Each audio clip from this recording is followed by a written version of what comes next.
and welcome to my knitting podcast. I'm Ray and this is Sugar Plum Robin. You can find me on Instagram as Sugar Plum Robin or on Twitter or Ravelry as Smachel. That's S-M-A-Y-C-H-E-L.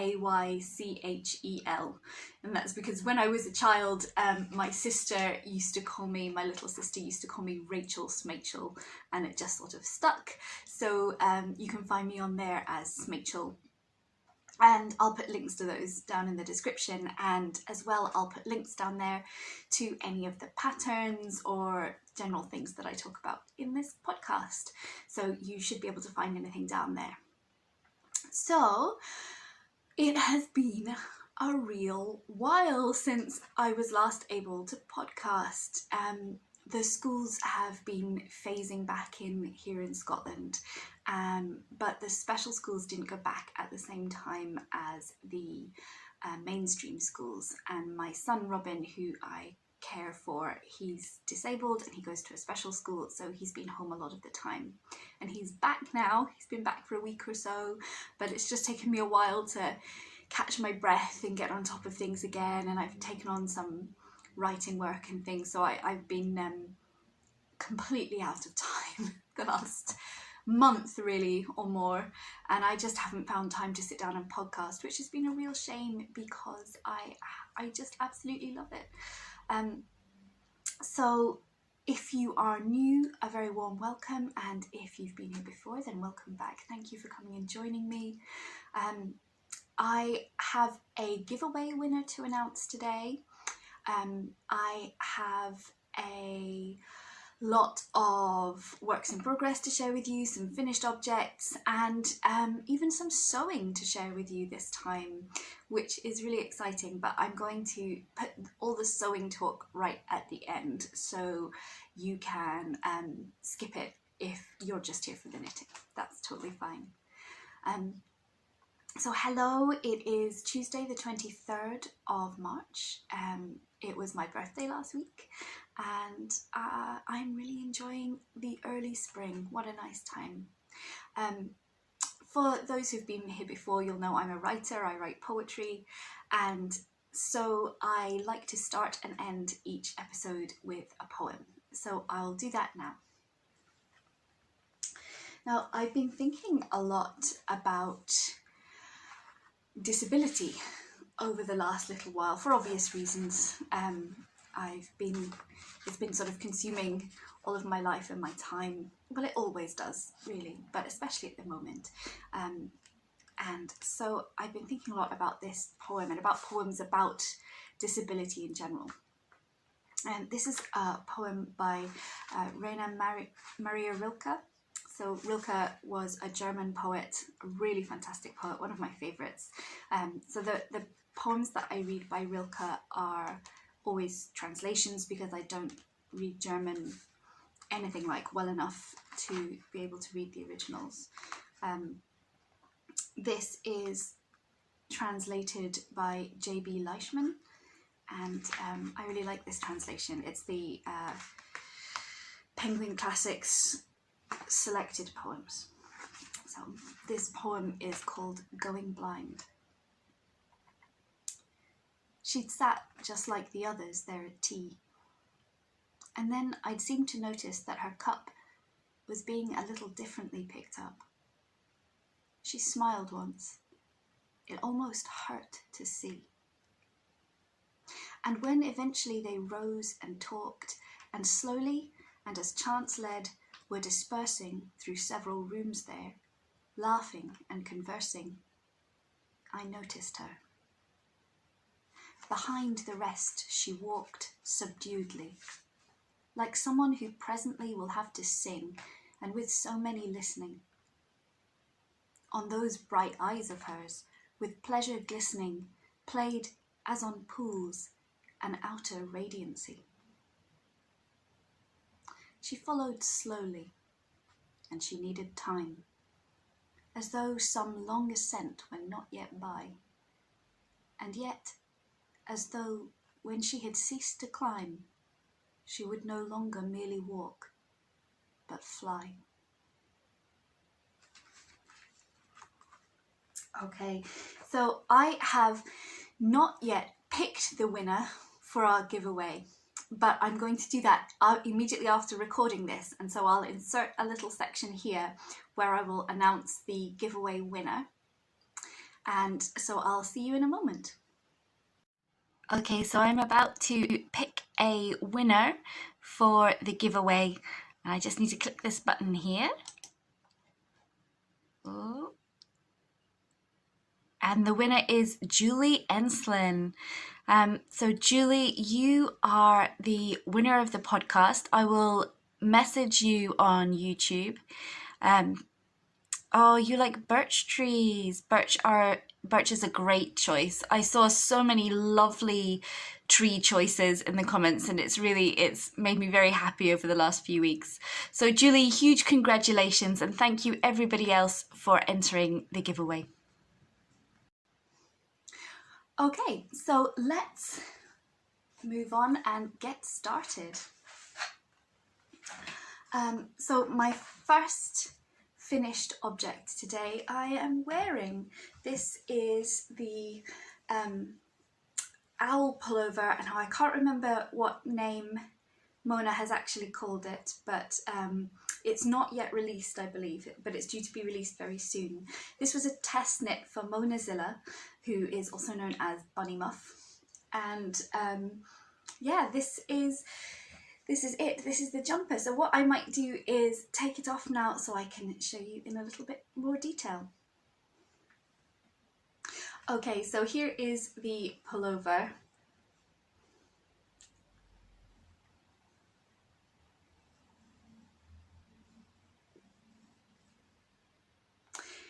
It has fairly wide sleeves, and it is fairly short and cropped in the body.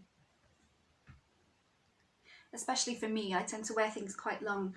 It's quite loose in the body, it's not tight fitted, but it is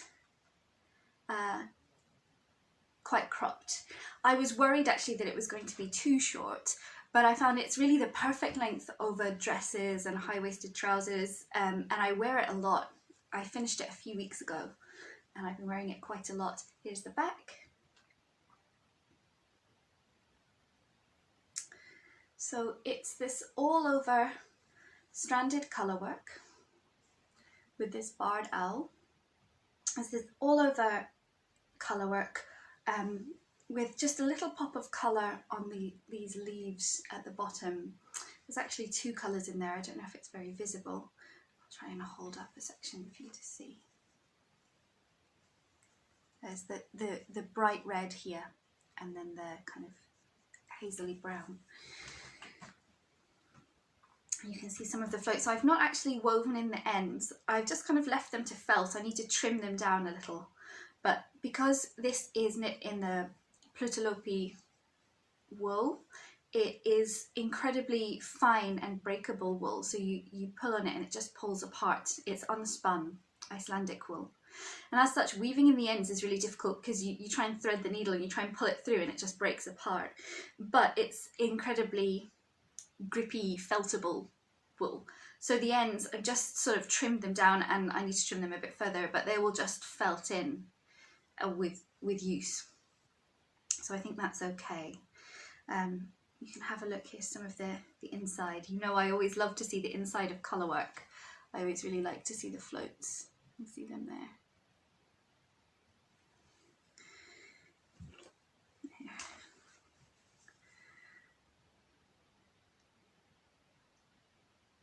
I do find it really interesting to see the wrong side of things. So this pullover is knit in the round from the bottom up, and it is steeked at the armholes.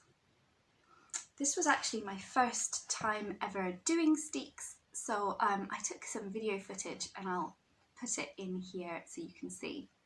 I was quite nervous of the steeking, even though the Plutalope is a really grippy wool, which, you know, I knew in my head, theoretically, wasn't going to unravel. It's just so sticky. It's hard to even, you know, pull it back if you have to tink it back or rip it for any reason. It's almost impossible to do that, let alone on a steek. But I was still nervous. I did a crochet reinforcement and cut it, but actually it's worked absolutely fine. No problems at all. Here you can see the steeked edge. I've not sewn it down, I've not really done anything, again just because the yarn is so grippy that it will just felt in. There's no real need to do anything like that. So that was really good. It also had a steeked neckline at the front, which again was really simple to do. I don't know why I thought steeking was so hard and didn't do it for years, but I think that's what everybody says when they first try it, that it seems really intimidating before you do it, but then when you do it, it's not that bad.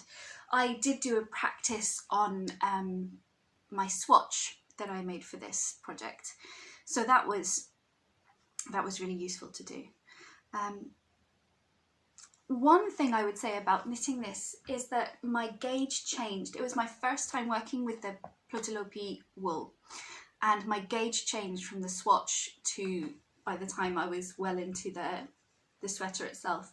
And I think that's just because at first it was a really new yarn for me to work with. You know, how easily broken it is, and the way you have to work with it is a bit different. So I think at first I was quite hesitant, and then once I got into the zone of using it and found my flow, then my gauge had changed slightly. It wasn't really a problem, it was absolutely fine in the end, and it blocked out to the right dimensions, but it's something to be aware of, I think, if you are planning on knitting something like this or anything with the Plötulopi and you've not used it before.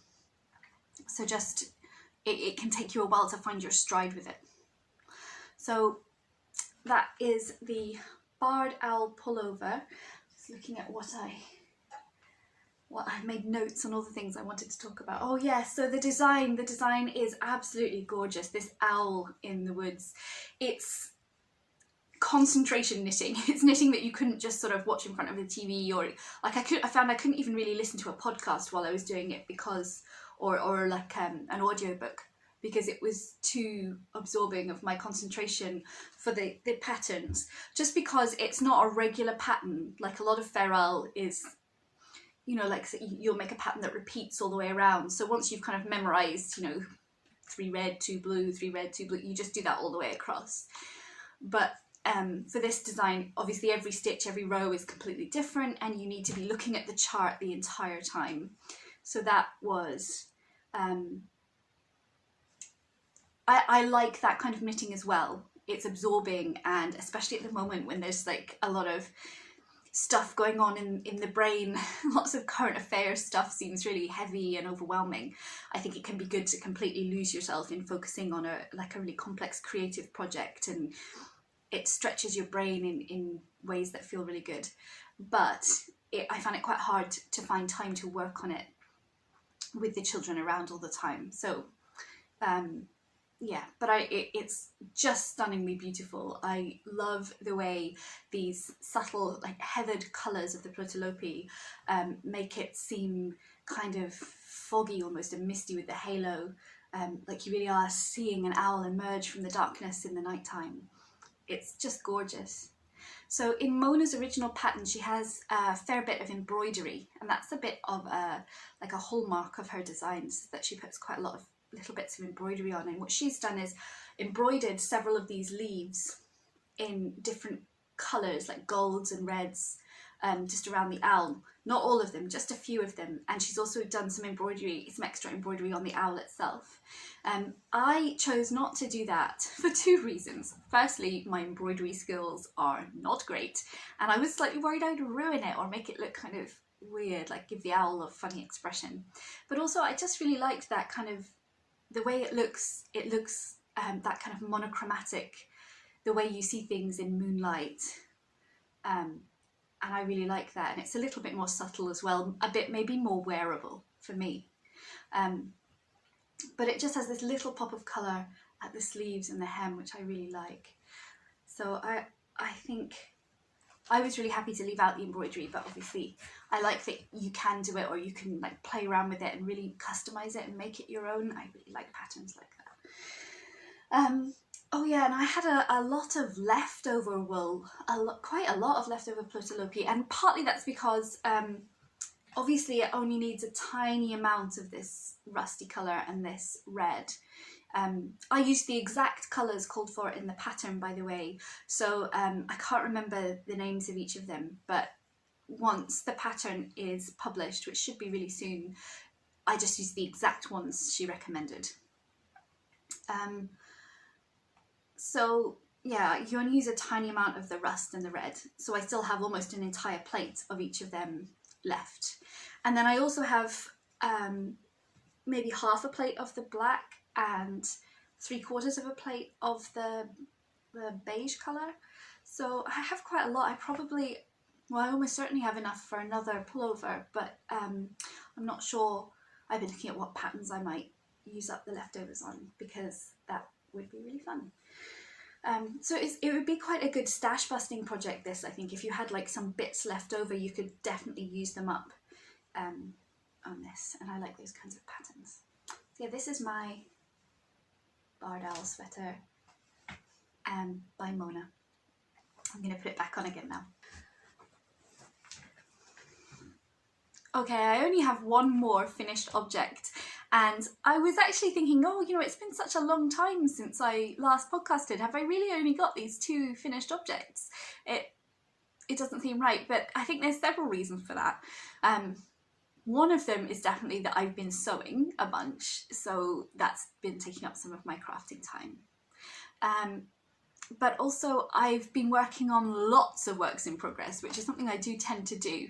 I'm not at all a monogamous knitter. I like to have lots of different projects on the go to suit different moods and energy levels and what's going on in the day. I have some that I can take out with me when I go to the woods. I have some that I could take with me in a taxi. I have some that I work on in the evenings, some that I work on when I'm watching TV.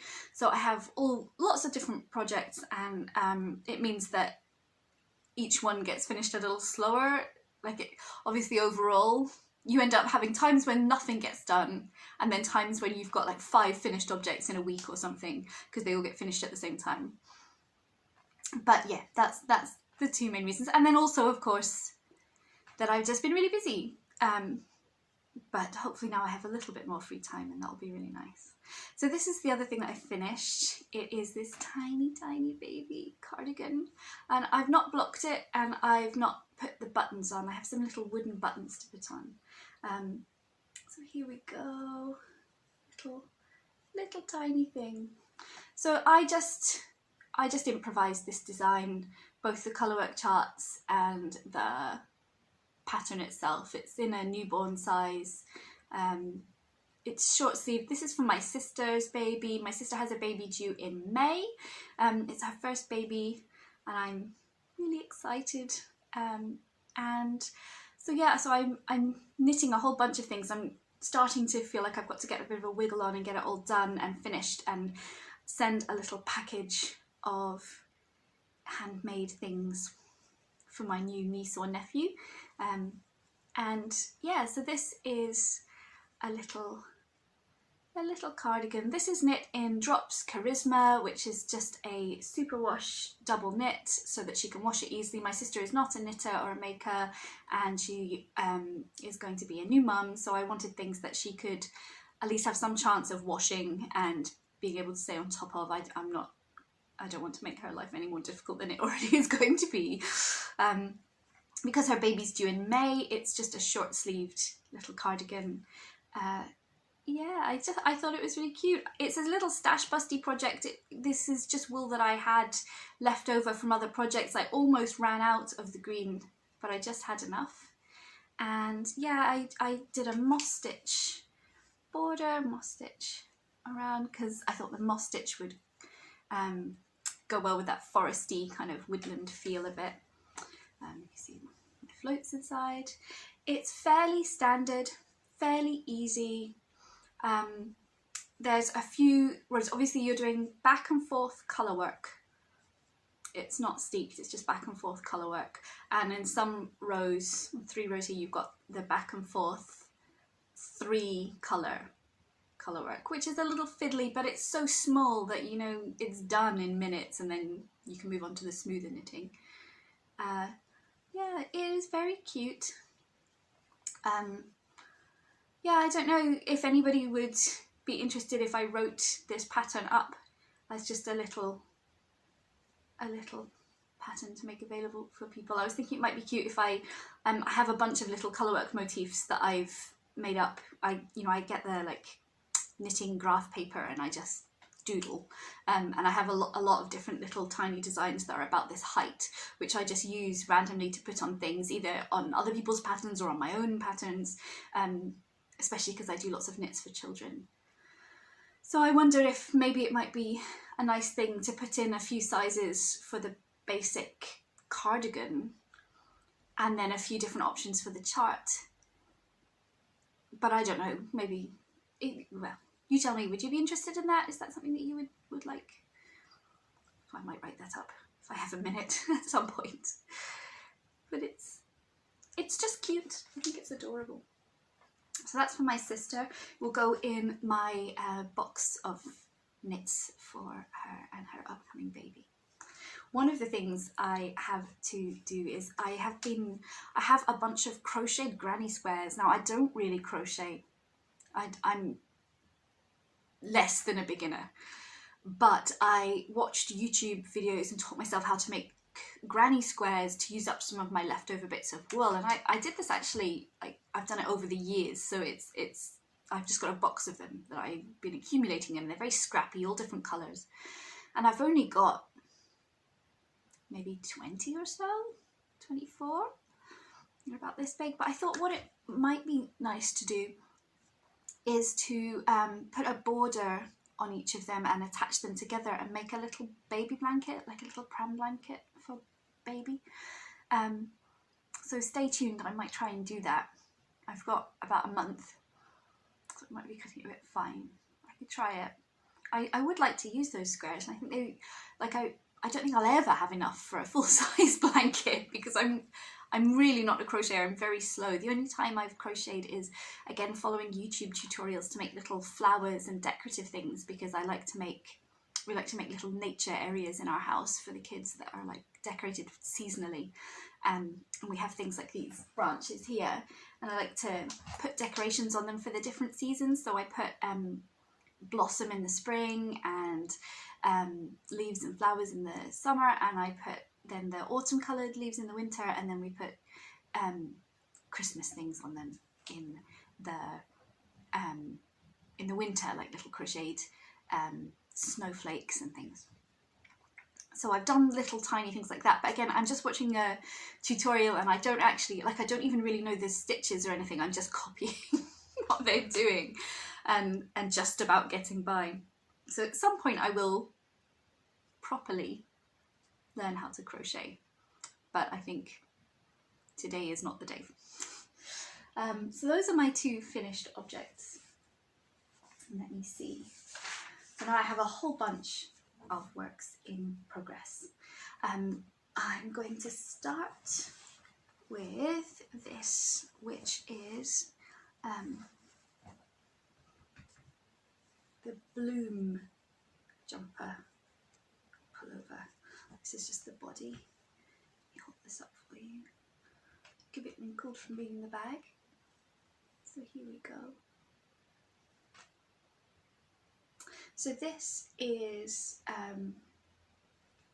something that I'm knitting for my daughter's friend Madeline. It's in this lovely soft pink. It's the Bloom Pullover by Janice Hope. I'm knitting it in this, and I don't even know the name of it. I've got some with ball bands still on, but they're definitely an old discontinued yarn. This is some of the vintage yarn that I inherited from my nana. It is a light 4-ply, it's very light, in a wool, 100% wool, and it's soft but not slippery. So it's not at all prickly or crunchy, but it's not, but it feels like wool, if that makes sense. It's not got the sleekness of something like alpaca or the squishiness. It feels like wool, and it's very old. It's possibly older than me, this wool. And I've been waiting for a good project to use it. Now, the Bloom pullover, it is designed for like a slightly thicker 4-ply and with bigger needles, but the tension I was getting on bigger needles was just not, it wasn't nice. It was like making it kind of holy and see-through, and I like it on these needles. I think these are, it's all slipping off the end. I think these are 2.5mm needles. So, and it's still, you can see it's still nice and drapey and light. It's got this wide band. So the Bloom pullover has a little lace at the bottom in the original pattern, which I've just omitted. I've just knitted straight up. Then it has lace at the top. It's like a yoked, all in the round, bottom up. There's several different options for the sleeves and for the body shape, which I really like, so you can really adapt it. There's like A-line ones. I'm just knitting this one straight up because it's for a child. And then the yoke has a lovely lace pattern on it, which I think will go really well with this beautiful delicate colour. So it's taking me a long time because the gauge on this is just, it's just outrageous. It's really small. I'm having to do many rows to get to the required amount of centimetres, and so I've been working on this on and off since last summer, just as something that's very easy and simple to do. And actually I really like to work on this when my wrists and arms are hurting from knitting, because it's so light that it doesn't put any pressure on my arms or my joints or my back. So when I have a pain flare up from my chronic condition, this is a really good one to work on. So yeah, I'm knitting it at a completely different gauge to the pattern, so I'm knitting a different size. I did maths and worked it out, and it should be fine. It's a little fiddly when you're knitting something at a slightly different gauge than what the pattern calls for, but really you can just sort of, once you know how to do it, you just plug the numbers in. And what I'm doing is I'm knitting this in a different size, a bigger size, normally for, like, she's going to be 10, so normally for a 10-year-old I would knit the smallest size, but this isn't the smallest size because the tension is so, the gauge is so fine. And then because it's only in centimetres up to the armholes, so for the arms and the body, I will just carry on knitting until it's the right length, like regardless of how many rows that is. And then for the yoke itself, again, a little bit of maths, I've just worked out how many rows I need to add on before starting the lace pattern. So I'll just start the lace pattern after however many rows to give it a little bit of extra depth on the yoke. But again, because it's for a child and this is actually an adult pattern, I think I'll get away with that quite well as well. So there we go. That's my Madeline's Bloom pullover, which is a lovely delicate thing. I'm hoping that'll be done by her birthday, and her birthday is in the summer, so I've got myself a good little while to do that. My next WIP, my next work in progress, is nearly finished, which is great. All I've got to do is the yoke. So here we go. Whoa. More things falling off the needles. Let me fix them. So this is a pattern called Winter in the Apennines. It's a drops pattern, so it is free. Here it is here. That's the body. That's up to where it's supposed to split for the armholes. Now the pattern said, like, this is 35 centimetres. The pattern said 35 centimetres. I really feel like it's a bit short, so I might add some on before the armholes, but then sometimes it's quite a deep yoke. I'm not sure. The sleeves are quite long, here are the sleeves, which are about done. There they are. So yeah. So I have slightly modified this pattern. I will try and put in a picture of what the original pattern looks like. I am changing a bunch of things about it, but I'm knitting it in Aran weight wool. So I am knitting, you can see I've added in this stripe of the white and blue here, and the white and blue are the colours I'm going to be using for the yoke. It's a colourwork yoke with like a zigzaggy lines going up. So I've added in just a little bit of colour on the end of the sleeves and the body. And the neckline is like a high, kind of like a turtleneck, but it doesn't fold over, so like just a high neckline that starts quite low and then the ribbon goes all the way in. And I'm not going to do that, I'm just going to knit it like a normal neckline. I'm going to come in until it's fairly high and then knit a short rib, and that's all. I'm not going to do the big ribbing bit at the top because I've never really, I don't think I would wear that. I think it would be a bit irritating around my neck. I just want a kind of normal neckline. So this is again another stash busty project. This is knit in the Artisano Alpaca Aran yarn. Now, I knit my daughter a Christmas cardigan. Again, I'll try and put a photo in if I can. In the blue, here's the blue and white. The blue and white. And I said at the time I'd run out of the blue and it wasn't possible to get any more because it's a discontinued yarn. And obviously I have some blue now, and that's because I contacted on Ravelry somebody who had some of the blue in their stash and said they'd be willing to sell or trade before Christmas, before I finished my daughter's cardigan, because I knew I wouldn't have quite enough for the back of my daughter's cardigan. So I contacted her and said, you know, could I buy what you have left of the blue so that I can finish this cardigan? And she didn't get back to me until after I'd finished the cardigan. And she's a really nice lady, and it turned out she'd been ill and she'd been in hospital and she just hadn't seen my message. So then she said that she could send me the yarn, so she sent it to me, but by then I'd already finished the cardigan and I thought, well, I don't need to rip it back and add in the stuff for the back, it's fine as it is. So then I just had that in my stash, and I already had a bunch of this red, this kind of burgundy sort of Merlot colour in my stash. It's like a reddish purplish colour, and but not quite enough to make a sweater out of. And I had no idea what to do with it, but I really love this wool. It's squishy, it is so thick and so lovely.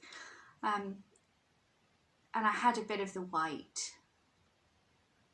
So I thought maybe I can combine these colours. Now I didn't like the blue and the red directly together because they're just such dark colours and they're too kind of similar in tone, and I thought they don't go together. But actually when you add the white in, I think that makes it really pop. The white just does something. And often I find that, like, if I've got two colours that almost go together but don't quite, if I add like a bit of white in between them, suddenly they go together a lot better. But actually the blue does have a little of this, I don't know if it's visible at all, it has a little of the red in with it. It's got like a reddish glint to it. So I thought I'll combine these colours, and I looked for a pattern specifically that would combine them so I could use this up, because it's been in my stash for a long time, maybe almost as long as my daughter's been alive, and she's coming up on 10. So yeah, so I just wanted to use it up. So I've still got the yoke to do, but yeah, I'm really enjoying it. It's such nice, easy, quick knitting because it's so so thick and squishy. I actually think it's a bit thicker than a normal Aran, and I like it a lot. So I will keep you posted. I'm hoping that by next time I will have, very nearly at least, a finished sweater here. that's my next work in progress. I'm knitting the sleeves 2 at a time, which I did for my dad's jumper that I did at Christmas, and I really like this method. I think I will definitely use it as much as I can from now on, because you just end up with completely matching sleeves and you don't need to worry about counting rows to make sure that the increases are all at the same time. You just do the increases at the same time. And it's really good for people like me who like to improvise as they go along. So for instance, these sleeves are supposed to increase very rapidly at the start and then be quite baggy. And I thought, actually I wanted them just a little more fitted, so I've moved the increases to be higher up. So instead of having to like try and make copious notes and then stop those notes from being lost or ruined by the small children, I can just do each one as I go and make it up, and I don't need to remember it because it's all there. So that's that project. Ooh, I'm tangled in it. Yeah, Winter in the Apennines from Drops. Okay, my next pattern, my next work in progress. Okay, let's try this one. This is a cardigan of my own design. It is just a cables cardigan in this lovely undyed colour. This is Polwarth DK from Wild Earth Yarns, and here's the front. It's got some really simple cables and reverse stockinette in between them.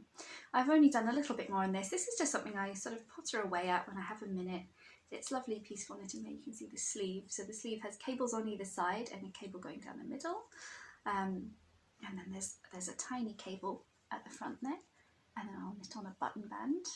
And it's got this ribbing at the top, and the ribbing has little cables in it as well. These are the cables on the back. It's very simple. It's a very simple cable pattern. Just simple and effective. I'm going to put little pockets on the front. And yeah, I'm just enjoying it. Again, I'm just sort of making it up as I go along, which is a really nice thing to do. I don't need to worry about the pattern. I don't need to be following anything or looking at charts. I don't need to take a pattern with me. If I'm taking it when I go out, I just sit and knit away on it and do whatever I want with it, which is really nice. And I think it's something that you can do a lot more easily with top-down constructions, especially with a raglan top-down, because you just, as long as you know how many stitches for a certain weight of wool you should cast on, and when I've knit so many jumpers that for myself that I know like my sizing quite well, and then you just increase until you're happy with it, with the size, and then you do the sleeves and the jumper itself. And if you want to put it in waist shaping, you just do it. You can hold it up to yourself and kind of fit it to yourself as you go, which is a nice way of doing it. So yeah, I'm enjoying this one. It's just a really simple thing. I do a lot of colour work knitting and not much cable knitting, but I really like to wear cables, so I just thought it's time to do a little cable stuff for myself. Again, that's my been my resolution this year, is to knit more for myself. I knit and I sew and I make things for my children all the time and for other people's children, but I don't make so much for myself. So, but I'm doing quite well. I've got 2 jumpers already and I'm working on a few others. Okay, next is a pattern that again I started in a project I started in the summer last year, and then I put to one side when I was doing my Christmas knitting and my autumny kind of knitting, and I haven't picked up again, and so it's overdue. And it is this colourful bag of goodies. So it is a little dress for my friend's 4-year-old daughter Flora, who loves to wear dresses. She wears dresses all the time. She's not happy unless she's wearing a dress. She wears a dress every day, so it's a little dress for Flora. And she loves rainbows, so it's specifically a rainbow dress. This is the Ava Tunic by Jade Fletcher is the pattern. See, I've only just done the first few rows of it, first few colour stripes of it, sorry.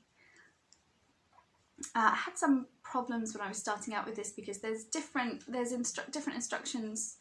Well, there's instructions for how to do the increases and decreases, but I started out doing them and I didn't like how it was coming out. So I looked through some of the pattern notes that other people had done, and there was another form of decreases and increases that somebody else had used, which I ended up liking a lot better. So I started using those instead. So I'm just at the point where I am doing the garter stitch for the sleeves. So it's got little little sleeves, just little kind of cap sleeves, and then the bodice carries on through the colours, through the rainbow colours. It's a charming thing. It's going to be really beautiful when it's done, and I just need to actually work on it. I just put it down over Christmas, and then you know when it's quite hard to get back into it because you've got to work out exactly where you were in the pattern and what you were doing. I need to just get back into it and crack on and get it done. I owe Flora a dress, so I will let you know how this one goes. It's still at the early stages, but I'll post updates. You need to hold me to finishing this one because there's a recipient waiting eagerly for it. That's my dress for Flora. Oh, and finally, last work in progress. I've got quite a few. Last work in progress is this. This is the Chanterelle by Kia from Kia's podcast. And Kia's been a bit unwell lately, so if you're watching this, Kia, I hope you get well soon and that you're feeling better. So this is I'll put a picture from Kia's blog on here, and there'll be a link to her blog post in the description where she posts the pattern. It is an absolutely beautiful pullover with 3/4 length sleeves, and it's got stripes at the top. So here's my stripes. Let me find where the front and back is. So it's got stripes at the top, and then it goes down.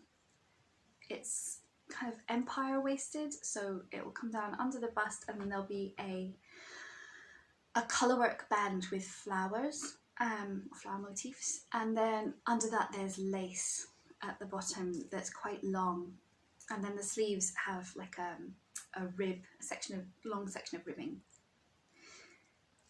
and it's just a gorgeous top. I loved it from the moment I saw it, and I really wanted to make it. So this is in 4-ply yarn. I'm using this hand-dyed yarn from Bird Street UK, which is a colourway called Satsuma in my stocking.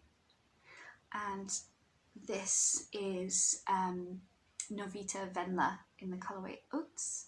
I'm pairing them together. And yeah, I'm really pleased with how the colours are going together so far. Let me see if I can show you the little stripes. And this is a pattern that is so clearly made by a knitter, by somebody who knits and loves to knit, because all the little details in it make it so simple, intuitive and effective. The twisted rib is really pretty. The stripes, because it's a raglan on the sleeve, you're increasing every other row, so every second row, and the stripes are 2 rows long. So you know, for example, I know that I always do the increases on the first row of the stripes. So I do 1 row increase and then 1 row plain. So I never again have to like be counting rows or thinking about where I am. I just keep going. The other thing that I really like about this pattern is that it's quite easy to modify.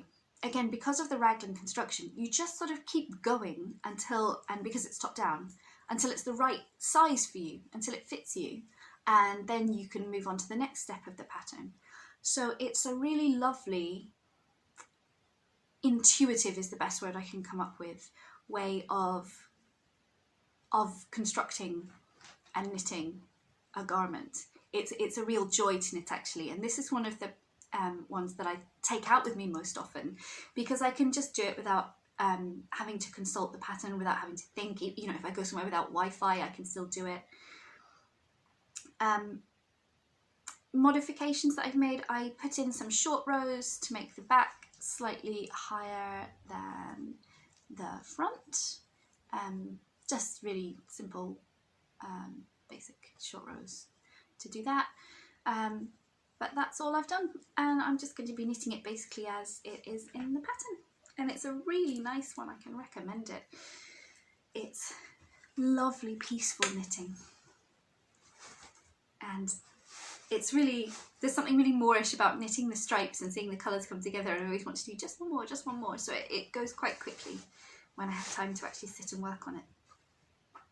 There's that one. So that's all of the works in progress I have that I'm working on just now. And yeah, so I will move on to some acquisitions. So Audrey, my daughter, she loves it when I make stuff for her, which is the best. I love it. I love that how much she loves the things I make for her. It's a really nice feeling. So whenever she asks me for anything, I'm powerless to say no. I just always say yes. And she's had in her mind for a while that she wants her and me to have matching sweaters. So not exactly the same, but ones that clearly go together.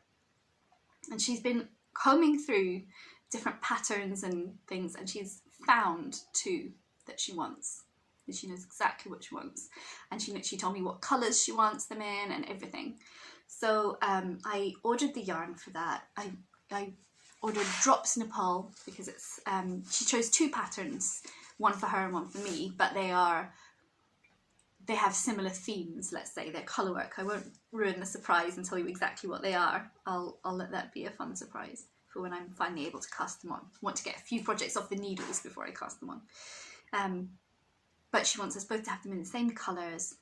So it's Aran weight yarn. So Drops Nepal is a nice yarn. It's a blend of alpaca and wool. And these are the colours that she chose. These colours here. You can see there's like a pale foggy blue. I think this colour is called Fog. This is an ocean blue, so it's quite a tealy blue. This is just a white and a red. So these are the colours. I think the main colour is going to be this light blue, with bits of the white and this blue, and then just little accents in the red. So it's going to be mostly these colours with little red accents. Red is her favourite colour.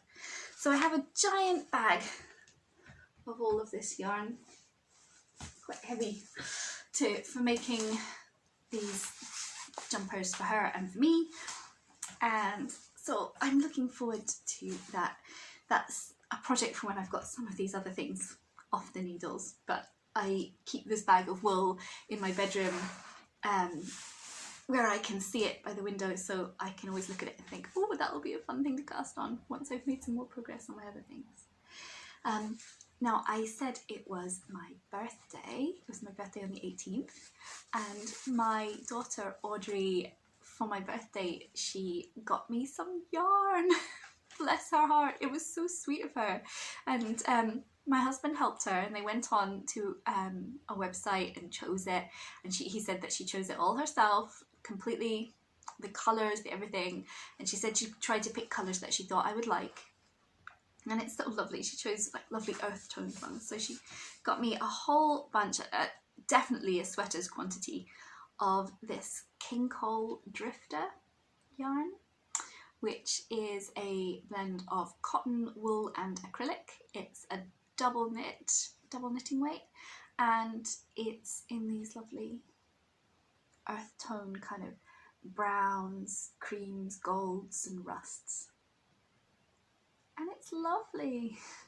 It's so nice, and the cotton makes it feel really lovely. I think it would be a great one for a summery jumper or cardigan. So in Scotland, it's never really it's very rarely t-shirt weather. It's almost always the kind of weather where you could go out in just a t-shirt or a top, but you should bring a cardigan or a jumper as well for when the wind picks up or when it gets a bit colder. So this would be good for that, I think, or maybe for getting into like the early autumn with these colours. So I'm not sure what I'm going to make with it yet, but I'm so pleased. What a sweet gift. That's a really thoughtful thing.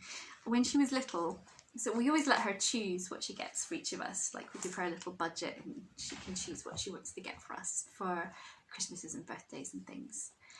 And she would always choose something that was actually something that she would like as a gift when she was younger.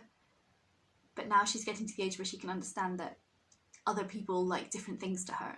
So they would like a different gift. And she can work out like she's really thoughtful about what to get for people. And that's really sweet of her. So I was really pleased. I found it really touching. So that's the end of my acquisitions. And that is the end of the knitting content. So now I'm going to move on to talk about sewing for a little bit. And so if you were only here for the knitting content, then you feel free to skip this last bit and I will see you next time. Hopefully it won't be so long this time. But if you'd like to stay for the sewing, then welcome. Okay, so for my birthday from my husband, I was given the most amazing gift of a new sewing machine. It is a Singer 4411 sewing machine and I love it so much. So my history with sewing is that I learned the basics when I was a child. I come from quite a crafty family who knit and sew and crochet and do a lot of making, so I learned the basics. I learned some basic hand stitching stitches, running stitch, back stitch, blanket stitch, things like that. And I learned the basics of how to use my mum's very old, sturdy machine. So I learned how to like thread the sewing machine, how to like knit simple stitches, but I don't think I did much with it. I much preferred knitting always, and so I did a lot of knitting when I was younger and less sewing. But I sort of knew roughly how to use a sewing machine at least. And then fast forward to as an adult, I had a very battered old second-hand machine that was incredibly shoddy and never worked very well.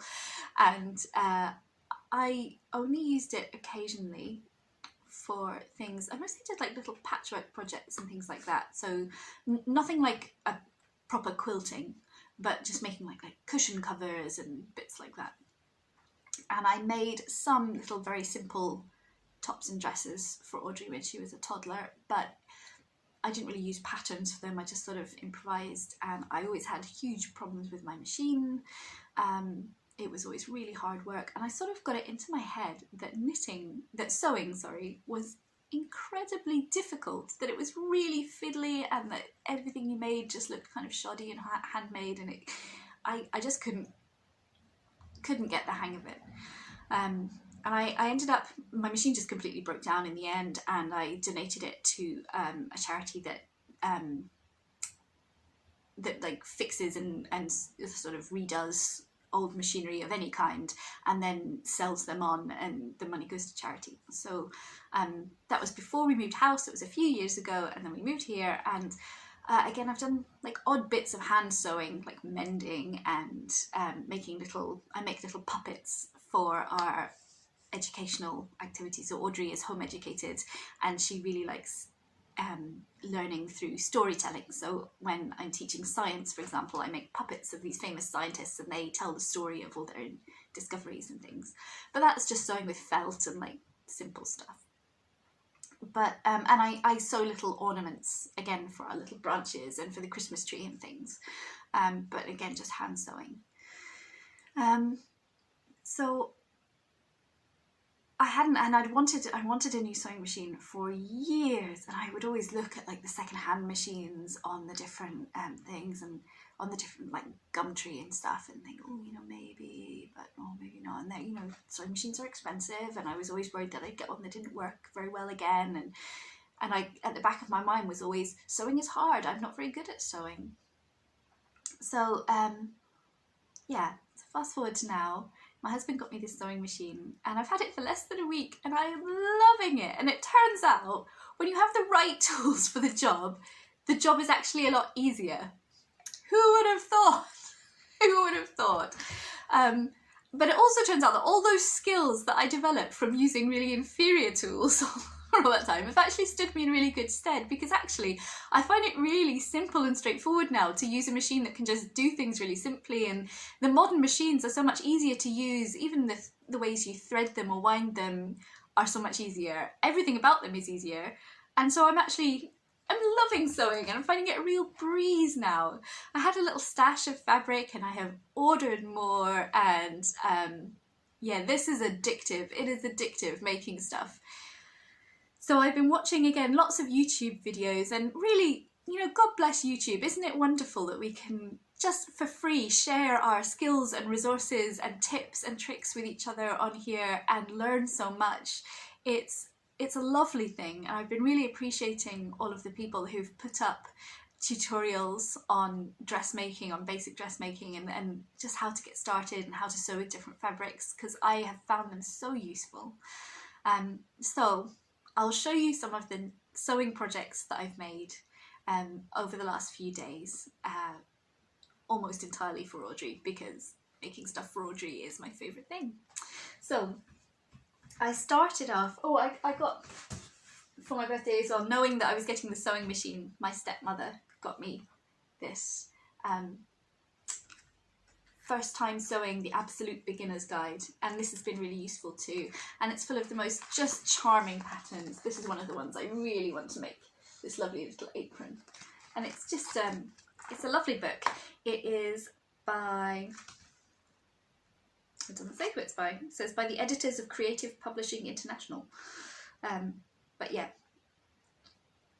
First Time Sewing, the Absolute Beginner's Guide. But again, I'm not sponsored or anything, I got it for my birthday and I quite like it. So the first thing I made was this elastic waisted skirt for Audrey out of this bee fabric, and I just wanted to really practice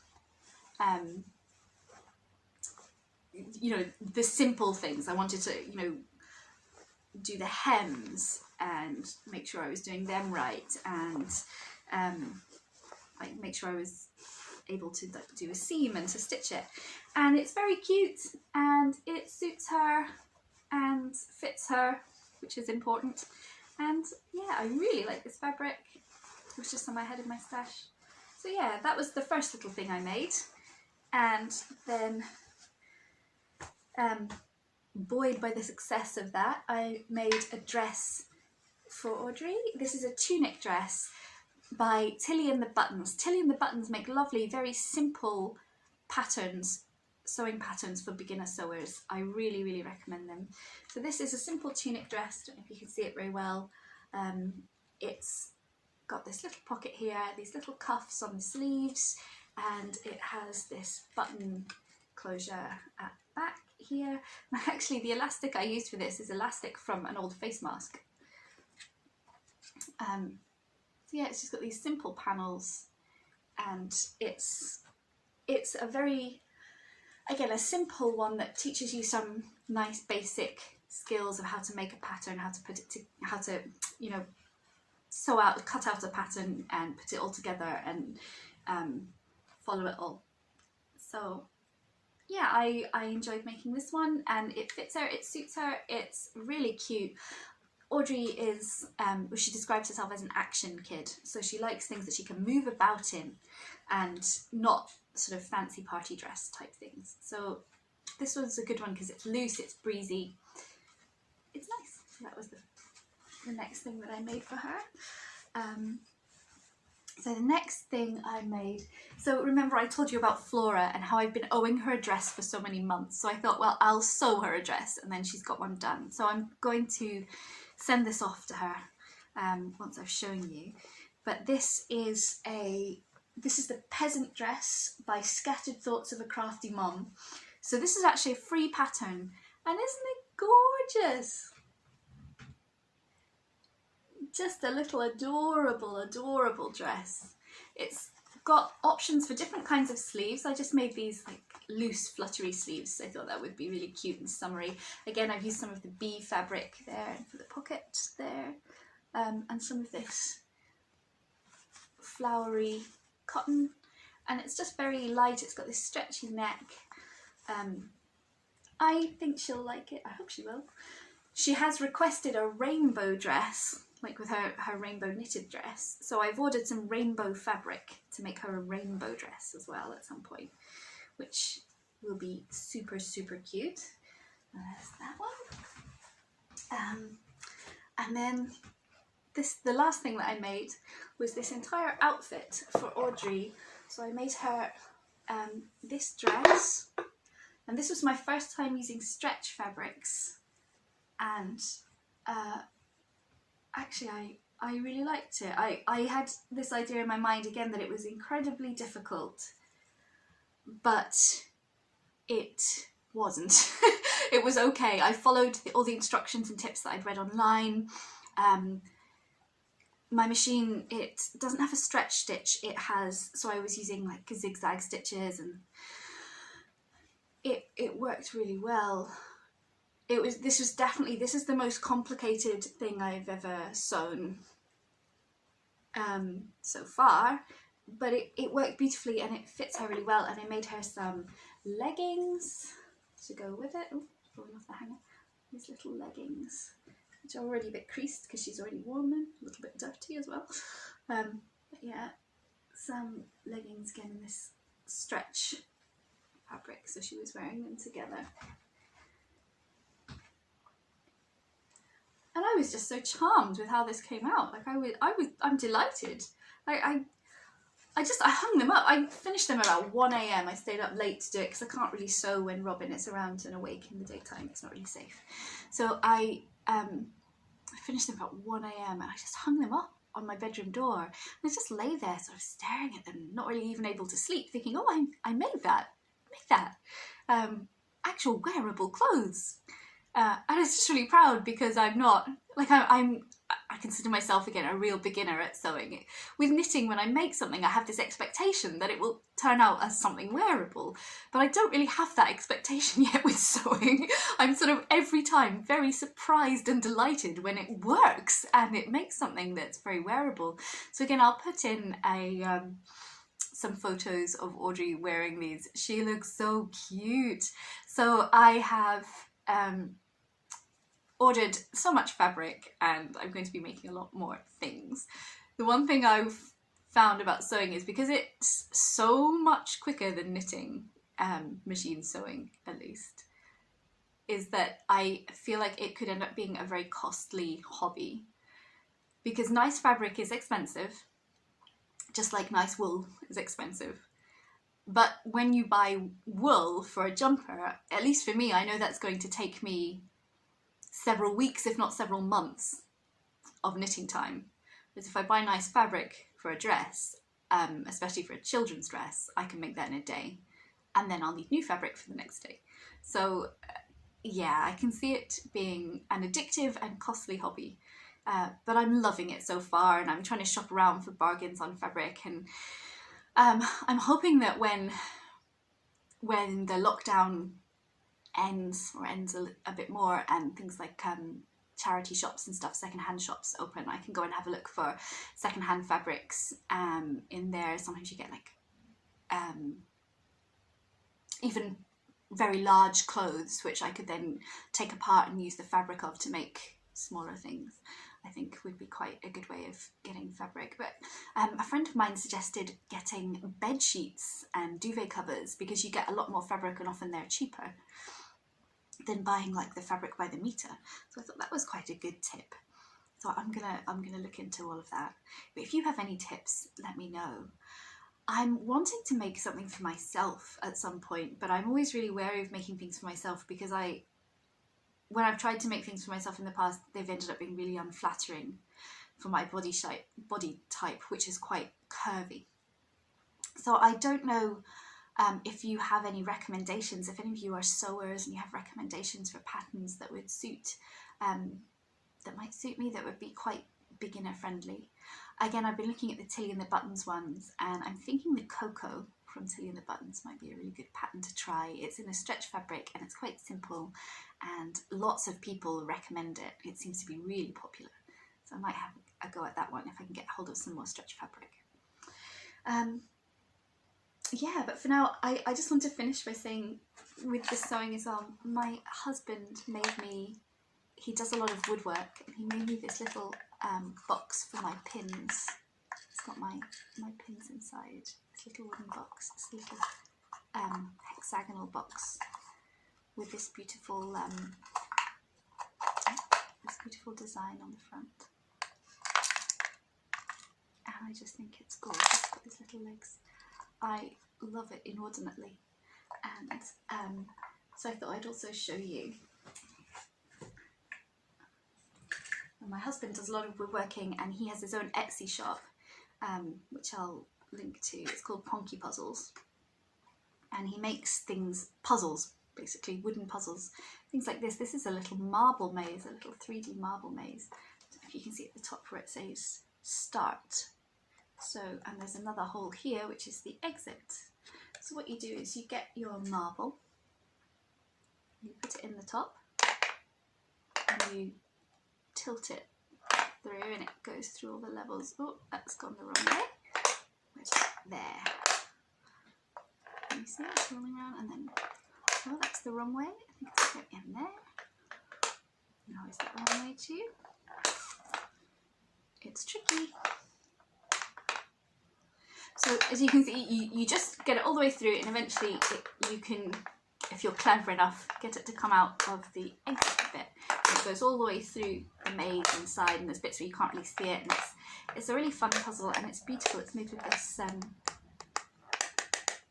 see-through acrylic and these panels, these wooden panels, and the inside is all wood as well. It's all natural materials. So yeah, I think it's really nice. We have this little studio in the garden, which is where I do my writing, and it's also where he does all his woodworking, and also all my knitting and sewing supplies are out there, and it's just like our little den of creativity.